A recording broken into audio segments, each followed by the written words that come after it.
אין כמו הריח של הקדושה על הבוקר. כן, זה הריח של המרגז שהקרבנו אתמול, זה נדבק בפרוכת. כן ירבו, מה יש? כן ירבו, כן ירבו. הופה, מה זה? מה השאירו לנו פה? איזה יופי, כל טוב הארץ. יש פה פתק. זה מאלמנה עיוורת, שאיבדה את בעלה לפני שבועיים, והבת שלה חולה מסכת. בלה בלה בלה בלה בלה, ורוצה להקריב לאלוהים. שייטה!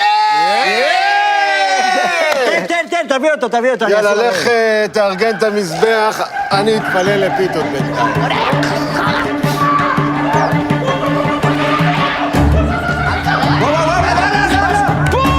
אכלתי בקרנות המזבח! אני אקרא אותך, אני ארצח אותך, יא רמאי שקרן מסריח, יא בן של 1000 מואביות!